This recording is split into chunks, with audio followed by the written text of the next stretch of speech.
আচ্ছা, আপনি কি জানেন যে আপনার বাচ্চাদের যে মাপগুলো, সে মাপগুলো আপনারা ঘরে বসে থেকে আপনারা নিজেই নিতে পারেন, কিন্তু আপনার হয়তো বা জানা নেই যে কি সিস্টেমে মাপটুকু নিতে হবে।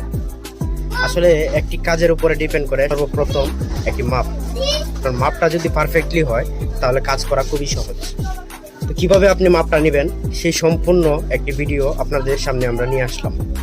তো কিভাবে মাপটা নেবেন এবং কি বিস্তারিত সম্পূর্ণ কথা আপনাদের সঙ্গে পরবর্তীতে আমরা বলবো। তাহলে চলুন আমরা মাপটুকু দেখে নিই। Let's go.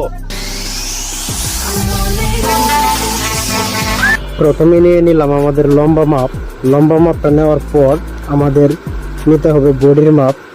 বডির মাপটা পারফেক্টলি নেওয়ার পর তারপরে নিতে হবে কোমরের মাপ। কোমরের মাপটা নেওয়ার পর লিখে নিলাম। তারপর ফুটের মাপ। ফুটের মাপ নেওয়ার পর হাতার লম্বার মাপটা নিতে হবে।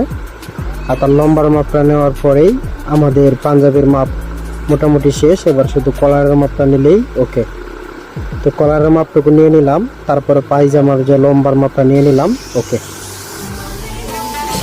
তো ভিডিওটি কেমন লাগলো, যদি ভালো হয় তাহলে অবশ্যই লাইক কমেন্ট শেয়ার করুন এবং সেভ করে রেখে দিন, তাহলে পরবর্তীতে আপনারা দেখে নিতে পারবেন। তো ফলো করুন এবং ইউটিউবে দেখলে সাবস্ক্রাইব করে দিন। আল্লাহ হাফেজ। পরবর্তীতে ভিডিওতে স্বাগতম।